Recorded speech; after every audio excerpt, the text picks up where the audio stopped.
Assalamualaikum warahmatullahi wabarakatuh.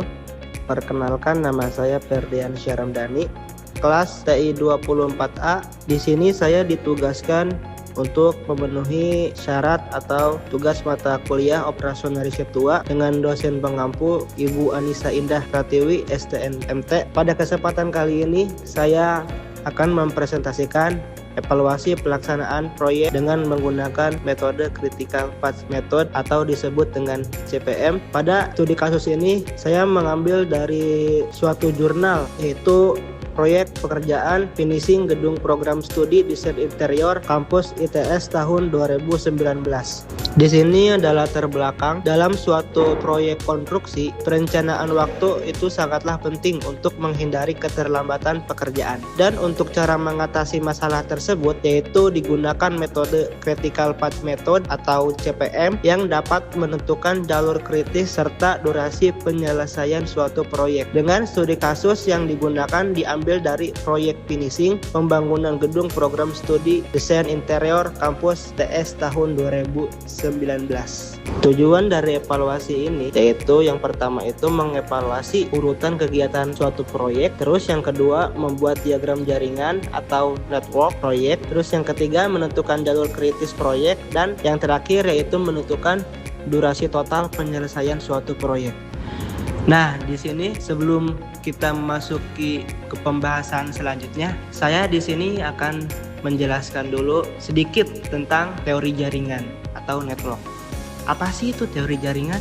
Jadi, teori jaringan atau network ini adalah suatu metode yang digunakan untuk menggambarkan hubungan antar kegiatan dalam suatu proyek. Dalam metode Critical Path Method atau disebut dengan CPM, jaringan proyek ini digunakan untuk, yaitu yang pertama untuk menunjukkan urutan kegiatan, terus yang kedua untuk mengetahui hubungan antar pekerjaan, yang ketiga yaitu menentukan jalur kritis, dan yang terakhir yaitu untuk menentukan durasi total proyek. Nah, teman-teman, di sini ada elemen dalam diagram jaringan, yaitu ada node atau lingkaran, yaitu untuk menunjukkan suatu kejadian. Terus ada arrow atau anak panah untuk menunjukkan kegiatan atau aktivitas. Terus yang ketiga ada durasi. Nah, durasi ini yaitu waktu yang diperlukan untuk menyelesaikan suatu kegiatan.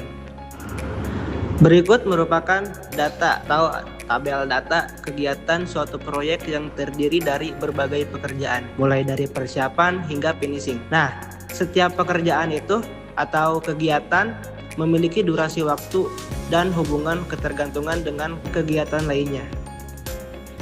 Nah, di sini ada diagram network awal. Pada diagram network atau diagram jaringan ini menunjukkan hubungan antar kegiatan proyek berdasarkan data yang telah disusun. Lingkaran ini menunjukkan kejadian, sedangkan panah menunjukkan aktivitas atau suatu pekerjaan. Di sini ada perhitungan jalur kritis. Berdasarkan diagram jaringan tersebut, terdapat beberapa jalur yang dapat dilalui dalam proyek. Tiap jalur itu memiliki total durasi waktu yang berbeda-beda, sehingga perlu dilakukan perhitungan untuk menentukan jalur yang terpanjang.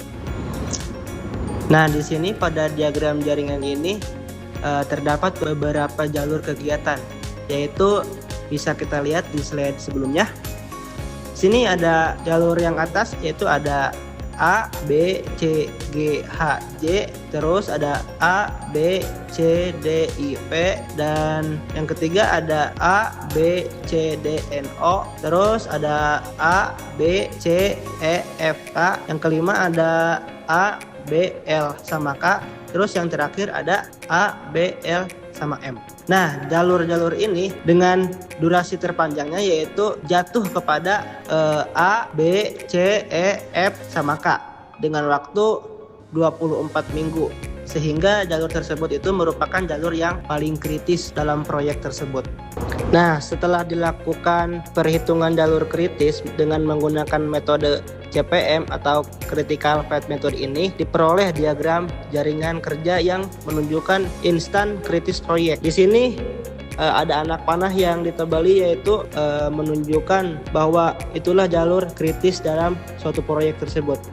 Di sini jalur kritisnya itu ditunjukkan oleh intasan A, B, C, E, F sama K dengan durasi total 2 ditambah 4 ditambah 4 ditambah 3, ditambah 4, ditambah 7 sama dengan 24. Jadi totalnya itu ada 24 minggu. Jalur ini disebut sebagai jalur paling kritis karena tidak memiliki kelonggaran waktu. Terakhir di sini ada kesimpulan berdasarkan evaluasi atau analisis penjadwalan suatu proyek dengan menggunakan metode CPM ini atau Critical Path Method ini diperoleh jalur kritis yaitu A, B, C, E, F sama K dengan durasi penyelesaiannya yaitu selama 24 minggu atau 168 hari. Aktivitas pada jalur kritis ini tidak memiliki waktu kelonggaran, sehingga keterlambatan ini pada salah satu kegiatan akan menyebabkan keterlambatan ke seluruh proyeknya. Sekian, terima kasih dari materi yang saya sampaikan. Kurang lebihnya mohon maaf. Wabillahi taufiq wal hidayah. Wassalamualaikum warahmatullahi wabarakatuh.